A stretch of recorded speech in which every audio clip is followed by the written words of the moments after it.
mission. Mission. In the word mission, it comes from the Latin root mittere, which means to send. To send. When one is on a mission, one has been sent to do a specific thing of great importance. And certainly in warfare, the generals plan the battle, and they have certain groups that carry out certain mission. And the success of this mission could mean the success of the overall battle or war. Sometimes the whole effort of war depends on the success of one or two strategic missions. Whenever a person has a mission which is a duty or a function, the person or persons have to be carefully chosen, that they will give themselves totally to the mission and will not weaken under the stress and the strain that attends a mission, particularly a mission of great importance. So in the scriptures, the Bible talks about God searching the hearts of the people and choosing the right person to send on a specific mission of great importance. Every prophet is a man raised and a man sent. And when the prophet is sent, he is sent with a mission. And that mission is the sum total reason or purpose of the man's existence in the world. In fact, those who are chosen for that kind of mission, they were chosen before they were conscious that there ever was such a thing as a mission. Do you follow what I'm saying? The scriptures of the Bible puts it like this: before you were formed in the womb of your mother, I chose you. I, in words, called you before you were formed to be a prophet unto the nations. That's powerful, brothers and sisters. This means that those who are truly sent cannot escape what they are born into the world to do. And the sad thing about the life of one who is sent is that that person does not know until a certain time in his or her development that they were born to do this or that. So they may marry, and they may find when they get the mission that their wife was not up to a man of that kind of importance.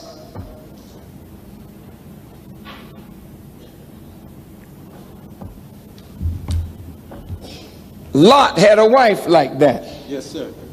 She just wasn't up to it. You know what I mean? She married the man. She didn't know he was a prophet.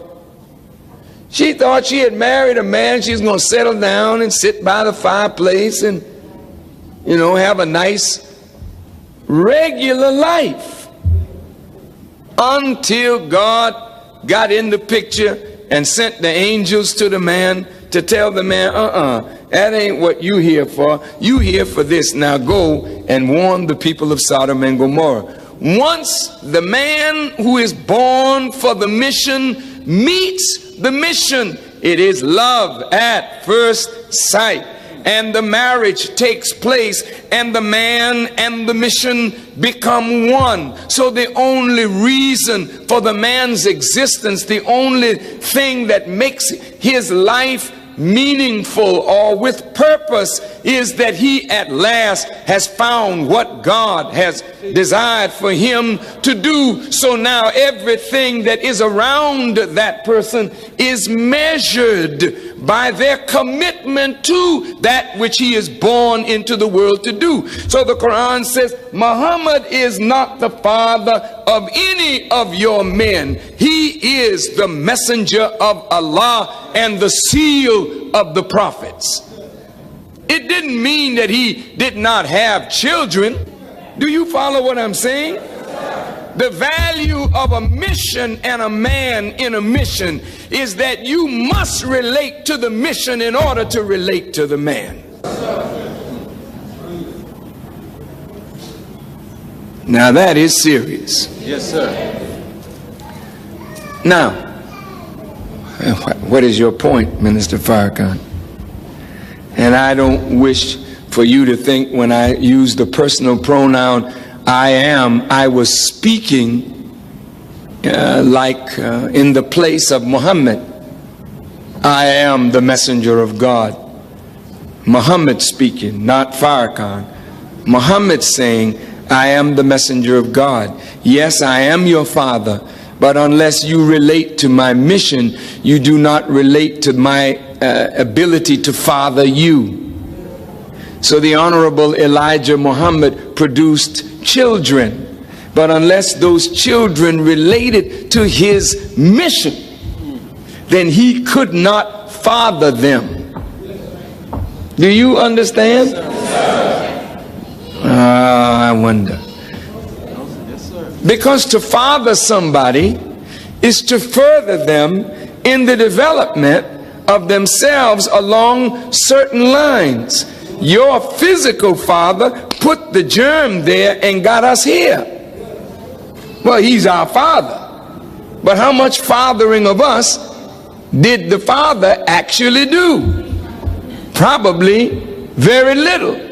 But now God has taken over the role that your father should have played and raised up a man from among us to be a messenger of God for us. And that messenger is a spiritual father to us, and when we relate to him as the messenger, then we relate to his mission, and his mission is our elevation. So in that elevation he becomes a father to the fatherless.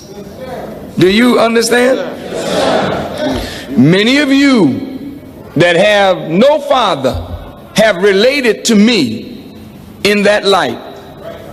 And many of you that have never lived one day with me see me as more your father than your father. Yes, sir. Is that right? That's right. I don't claim that, but you see me as that because in reality that is my mission. Yes, sir. All right. Yes, sir. Now I'm coming to something. Yes, sir. Take your time. Look. When it is time for planting, there is a certain work that has to be done. Time says it's time to plant. Then we must produce the worker that will come up and prepare the ground first for the reception of the seed. Is that right? Yes, sir. The ground has been covered in winter. It's cold and the ground is hard. So we have to churn the earth. Yes, sir. Turn it over, make it supple, and ready to receive the seed. Yes, sir. I don't know anything about farming, but those of you who know farming, you know that that's the process. Right. After you turn the earth over, break it up, break up these clods in the earth, now she is ready to receive the seed. Is that right? When you put the seed down, you come back again and the seed is covered over with the earth. Is that right? Yes, sir. Then if you don't have an irrigation system, you wait for the rain to come, and then you watch for the things, the pests that will come to destroy your crop. Is that right? That's right. Then when it's time for harvest, the time says it's harvest time. You look, you see the fruit or the vegetables ripening, then somebody has to take up the job of harvesting. But time has to produce the person who has the duty, the obligation, or the mission. We're together. Yes, sir. Now, you've heard the saying, what time is it? Time. If you read the time, brothers and sisters, the time will tell you what kind of man and work is needed to be done, and what kind of man is needed to work the work that needs to be done. What time is it? Very briefly, the Honorable Elijah Muhammad says that we are at the time of the end of the white man's power of rule and authority over the darker people of the earth, and specifically over you and me. Well, is that true? Well, if it's time for a certain thing to take place, you begin to see a sign of it. Yes, sir. When a young man or young woman is coming to puberty, that's time. Saying, uh-oh, something new is happening. Then you should see a sign of it. Uh-oh, I got a little hair under my arm. Uh-oh, some sign saying change is going on. Now it demands a different kind of action and approach. Yes, sir. By the person watching the time. Yes, sir. Well, if it's time for the rise of black people, then you're going to see signs in black people that it's time. What signs do we see in our people to let you know that white folk can't rule us no more? What do you see? You see rebellion. Exactly right. You don't want to go to school and listen to this foolishness no more. That's right. You go to school, sit down and hear the teacher, and the teacher don't make no sense to you. Made sense to your mother, made sense to grandma, but make very little sense to you, because something is bubbling in you. You need something different, but you're not getting it in school. So you pay more attention to the rap than you do to the rap of the teacher. Because as far as you're concerned, the teacher ain't rapping at all. Out of step, out of time. Am I making sense? Yes, rebellion is taking place, letting you know that the institutions that held power over the minds of the people are weakening in their ability to hold the people. That's telling you it's time now for a change. Yes, when it is time for a change, time produces the man who will bring the change about. Yes, sir. In Sandersville, Georgia, a child was born. It looked like an ordinary child, but as the child began to grow, the mother knew this was a strange child. She had many children. This was the 7th child, and very strange. She named the child Elijah, and their slave name was Pooh. And she brought little Elijah to church, but little Elijah was sitting in the church watching his daddy as a preacher, but seeing something different. Elijah was a child of destiny. When he moved from Macon, Georgia to Detroit, Michigan, the poor man was disillusioned. Yes, sir. And in disillusionment, the person who has a mission may do strange things during that period of disillusionment. They may take drugs. They may be involved with a lot of women. They may get drunk and be a drunkard. You say that, look at that jive nigga. Look at just drinking all the time. Or he's a gambler, or he's this. But you don't know that that person has a date with destiny. But the thing that they're involved in shows that they're not happy. And they're bothered. And then one day they hear a word, like they come to the mosque and sit on the front row like you did. And they hear it. Others are listening to it also, but they don't hear it like this person.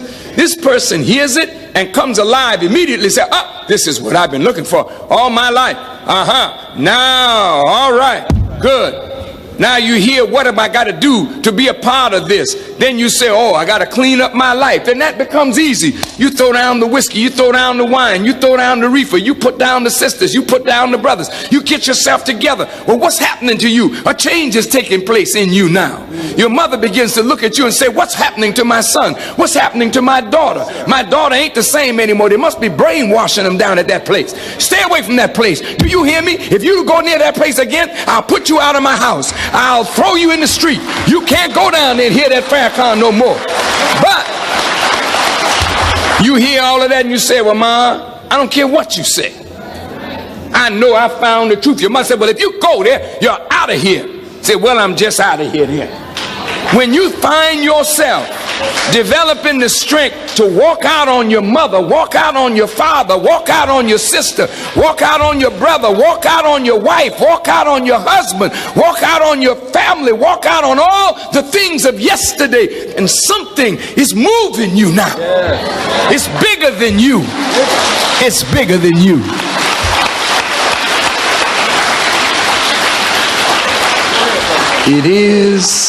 It is as though you were a seed laying dormant, and finally you heard the right word, the right thing, and you began to blossom. And in your blossoming, those around you don't understand what's happening with you, because they didn't know what you were born for in the first place. There are many people that grew up with you and said, well, I knew you were kind of strange, you know, when we were growing up. You was always talking all that old black stuff, and when we was growing up, you always had a different kind of mind. And your own brother or sister will say, yeah, nigga, I know you was crazy from the beginning. I watched you, you know, you would be sitting there, we would be looking at TV, and nigga, you be crying over something somebody did to some old jive nigga. And now I know what was wrong with you.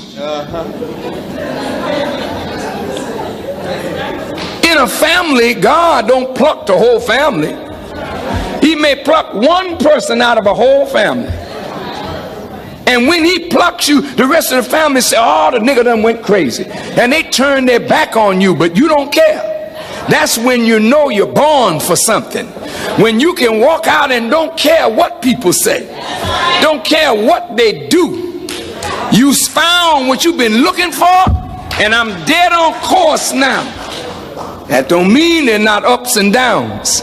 That doesn't mean there's not disappointments.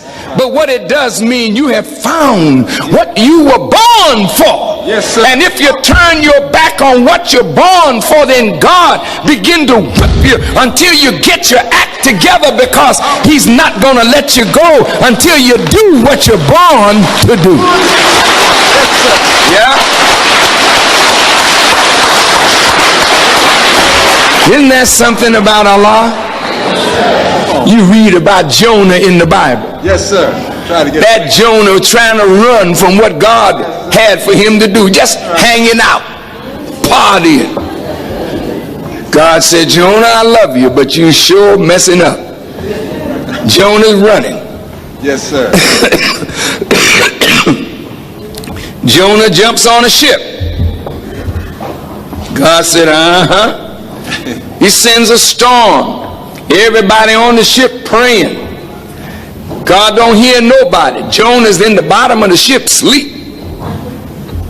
They wake him up, say, man, a storm, pray. He said, oh, it's nothing but God. He's after me. He's after me, boy. He don't even let me rest at night. I'm trying to sleep, and he rocking my boat. And rocking the boat only means that wherever you go, when you try to run from your mission, see, God will rock your boat. Yes, sir. That's right. You'll be asleep thinking everything is all right. He'll send a storm and rock your boat. Don't nobody know why your boat is being rocked, but when they wake you up, you know exactly why you're in trouble. You're in trouble because you're running from something God wants you to do. Yes. And until you make up your mind, God, I surrender. I'm through fighting you. I'm through running. I submit to the Lord of the worlds. From that point on, yes, sir. Yes, there'll be trials. Yes, there'll be tribulations. But now you have come home to your mission. And the mission and the man become one. The mission and the woman become one, inseparable. Yes, sir. And maybe you got a mate that ain't right. Maybe the mate don't want you in no mission. Well, you try like Lot, you know, baby, we can make it.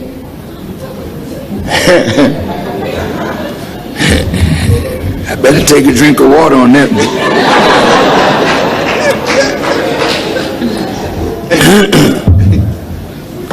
But sometimes it doesn't work. So we have to be separated from these weights that drag you down. Yes, sir. And then you need to find a mate that will not only marry you, but marry the mission, yes, sir, that God has birthed you into the world to do. Now, coming to that point in our little short talk, I come now to the words of Jesus when he says to his disciples, take my yoke upon you and learn of me, for I am meek and lowly of heart, and ye shall find rest unto your souls. And then he says, take my yoke upon you, for my yoke is easy and my burden is light. Why is your yoke easy, Jesus? Because I was born to do what I'm doing. And therefore, it's not a burden to me.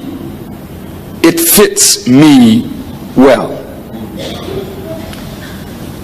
When one is born to sing, they sing effortlessly. yes, sir. It does not mean that they don't have to practice. It does not mean that they won't fail sometimes in their effort. But what it does mean is that what you're born to do is not a burden. It's easy. And the burden is light because you're born to do exactly what you're doing. And when you're born to do it, you love to do it. And when you're born to do it and you love to do it, you draw life from doing what you're born to do, and you give life by doing what you're born to do. Yes, sir. When you listen to Luther Vandross, Yes, sir. oh, the man is a singer. He's not just a singer, he's a singer's singer. Anybody who knows anything about singing will listen to Luther Vandross and say, now that's my man. Yeah. The man can sing. That's right. And to listen to him, he does it effortlessly. Sick or well, it makes no difference. I mean, the man can sing. That's right. And you can tell that he loves doing it. And since he loves to sing, when he sings, he makes us love his singing, and he is infused with life by our acceptance of his song. See? Well, so it is with a person born with a mission